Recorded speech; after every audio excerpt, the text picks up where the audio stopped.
Welcome to the 10.1 minutes of heaven we call the D1Baseball College World Series predictions. It is day 7, gentlemen. Day 7. And we've got 2 ball games. We're back to double headers. And let me introduce, our crew here. We've got kind of bi-coastal hipsters. We've got our West Coast hipster, Eric Sorenson. We've got our East Coast hipster, the great Durhamite, Aaron Fitt, and then we got an East Texan because what about can I be a Gulf Coast hipster? I don't know. I don't know if I really go with the word hipster very well. Yeah, Kendall, you're more the cowboy hat emoji. That's hey, I gotta say, Stitch and Aaron look pretty good for having being out at the ballpark till about 2:30 in the morning. Oh yeah, I hope you got your sleep last night while we were busting our eggs up there. I did not get my sleep thanks to the Louisiana State Tigers, but yeah. Oh, that's right. LSU had an announcement. So Kendall also staying up till 3 a.m. doing his analysis. Is that what happened? Oh, of course. He was getting ready for this live stream. He was doing his homework. So yes, awesome. Stretching out. Yes. Hey, gentlemen, let's thank our sponsors real quick. For all of the fans that are in Omaha, if you've been here, if you're coming in for the finals or the final weekend, the best brands in baseball are all here under one roof at the Omaha Experience. You can get your hands on limited edition, never before seen products from Wilson, DeMarini, Louisville Slugger, Evo Shield. It's all located in the Omaha Baseball Village. Wilson has been our sponsor for the postseason here. It's been awesome. We really appreciate their support as we, continue our way into the Final Four. We got 4 teams left, fellas. So before we do our predictions, over the last 2 days, we've said goodbye to Stanford. We said goodbye to Virginia. Really 2 great seasons in different ways. And, I feel like Stanford and Virginia are 2 kind of brand name programs in college baseball that have lost their way a little bit. Stanford kind of lost in the desert for a longer period of time, but seems like they are just super uptrending under David Esker. And Virginia just, kind of a quick rebound under Brian O'Connor. So, gentlemen, before we do predictions, any quick thoughts on Stanford or the Virginia seasons? KR, why don't you kick us off? Well, obviously Stanford, this is kind of like a broken record at this point, but, I saw those guys earlier last year. They were awful. So the job that he did this year with that team, with what, Aaron kind of chronicled in his story the other day, the fact they didn't play in the fall, they had pretty strict protocols, to say the least, in their county.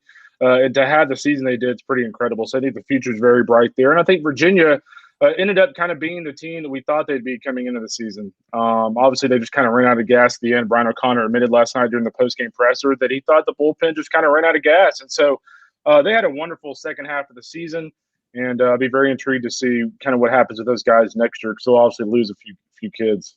So Fitzy, let me turn to you on Virginia. Well, even Stanford if you want, but Virginia is really top of mind for me because they played their best baseball at the end here. Who's a player that really jumped out at you for Virginia, Fitzy? Well, for me, there are 3. Three guys that I think had really struggled and that, came up big here and showed well.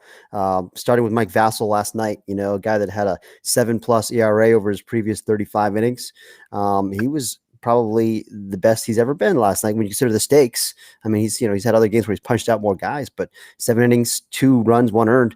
Commanded the zone, really competed. He pitched with emotion. That has been a knock on him at times in the past, is maybe a lack of energy. He had plenty of energy, and he was really good. And tip your cap to that guy. Same with Griff McGarry, who I think we've already talked about. And then Chris Newell, guys. I mean, preseason first team All-American, supreme talent, tons of swing and miss this year. He's been hitting 9-hole for most of the season. I mean, not the year we expected him to have, or that he, I'm sure, expected himself to have. But boy, he's figured something out here in the postseason. And Brian O'Connor talked about it too, about how exciting that is for the future of their program and of him. No doubt. That he's kind of turned the corner. He has the big 2-run home run last night to tie that game. But he had a lot of good swings here and a lot of good at bats. And clearly he's made some adjustments, and he's got a chance to be pretty special next year. Yeah, and the life lesson there is you never quit on a Delco product, and you might you're talking to one right now. Stitch, I've got a very crucial question for you. This is a yes or no question. How do you feel? No, let's not make it a yes or no question. How do you feel, Stitch, about living in an Omaha, a College World Series, without the Stanford mustaches? How do you feel about that? I don't know. It's the porn stash look is kind of in vogue now. And we've seen a lot of different things over the years. I mean, I go back as far as like when Long Beach State had the blonde wigs going on, or the blonde, obviously the blonde dyed hair. And I'm still waiting for a team to come in and shave their heads like you and I, Rune. So, but yeah, the Stanford stash was strong this year. And one of the things I was thinking about with Stanford Runes is I think it was the end of last year when there really wasn't a year, but you and I were talking like during your selection show that you had, which was so much fun. You and I were kind of agreed that Stanford and Oregon State needed to be back for the Pac-12 or the West in general to kind of, be back. Mm-hmm. And I think that's what Stanford did this year for sure. And Oregon State as well, with their pitching staff. I think they were still leading the country in ERA or way up there. I mean, close. So I thought that was really important that Stanford got back this year. And I think it was you that said that they almost seemed like a year early getting here as well. Mm-hmm. A lot of youngsters. Although they'll lose Brendan. Yeah, they'll lose Brendan Beck and everything. But yeah, they got a lot of young talent on that team. I'm really looking forward to seeing what Dave Esker does with them moving forward. And it's just good to have them back, hosting a postseason and playing in Omaha again. I thought that was a very vital part of the Pac-12 success this year. Yep, Stanford was great in this postseason, no question. All right, gentlemen, let's do some predictions. So the early game, we've got Vandy at NC State. The announced starters are Kumar Rocker versus Matt Willardson. The late game is going to be Mississippi State versus Texas.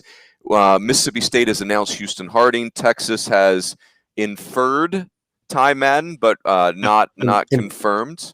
Implied, I think. Implied, we can infer that it's probably Ty Madden. I think that's right. very, very likely to be the case. Look at you, Fitzy. They've implied, we've inferred. Thank you for that. That's what happens when you have an accounting major trying to use big words. You can get yourself tangled up. So, Stitch, let me start with you. We got Vandy, NC State. What are you thinking there? Well, I came into this thinking that I'd been saying kind of all season long on any radio things I went on. I was like, yeah, Vanderbilt's usual. I mean, everybody's talking about Rocker and Leiter and in the bullpen arms are strong but this year the big difference is the offense is back. Well, they've hit 200 since they've been here in Omaha. They haven't done so great offensively. They've had some key hits obviously, and got some runs when they needed them for sure. But yeah, their offense has been a little bit caged up. I'm not sure if Willardson's going to be the magic potion there, but I mean, if what we've seen the last few days, Vandy's offense can be bottled up a little bit. I'm going to go with NC State. I still think their magic is working. Their mojo's rolling. So I'm going to go with them, but that's a very tenuous NC State pick for me. I like it. Mojo and tenuous in the same sentence. That you just made me better right there. Thank you for that. KR, what do you? That's right. With a 2.1 GPA. What do you got, Kendall? Game one. I'm going to go with Vanderbilt. I think when you look at NC State, I actually feel like, and people may disagree here, I actually feel like having this many days off when you're playing that well actually works against you a little bit, like sitting around for 3 days. And I do think Vanderbilt, I think after that fourth inning the other day when Tim Corbin kind of lit into him a little bit, they kind of got things back on track. They find a way to win that game. Granted, they had a lot of help, but I think the fact that they were able to kind of get over that hump is gonna create a little bit of momentum going into today's game. And I think NC State's going to be a little slow out of the gate after kind of sitting around for 3 days. So I like Vanderbilt today. And if Vanderbilt wins, I actually like NC State tomorrow. So a little preview for tomorrow. Oh, look at that. Teaser. We call that a teaser in the biz. Fitzy, what are you thinking? I already picked against Kumar Rocker once, and I lived to tell about it. Yes, you did. However, come on. I mean, I'm not gonna press my luck here. No. We're not going to bet against Kumar twice. He's going to get it done. I feel like today. I mean, come on, that pitching matchup, Rocker against Matt Willardson, it's kind of lopsided, and we don't know the status for NC State. There's some question marks out there right now. I don't know how much we want to talk about that, or if we want to talk about that, Kendall. It sounds like I don't know. Yeah, I mean, at the minimum, it sounds like JT Jarrett is out for today's game for undisclosed reasons. So. You can use your imagination, and there's some things swirling around out there that he might not be the only one, and so we'll refrain from commenting on that more until we find out some concrete information. But talk about mojo. I mean, that's not the mojo you want. Yeah, it's a vibe killer. Yeah. Yes. Yes, True. that's well said. Speaking of refraining, since I'm here on behalf of the ACC Network, I will refrain from making a prediction. So let's move to game 2.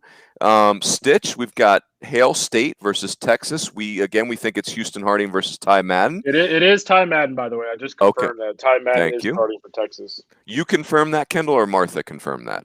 Well, she did. She did all the work. Thank you. Let's credit Martha when we need to credit Martha. Thank you for that. Stitch, what are you thinking here? I don't know who Martha is, but she must be interesting.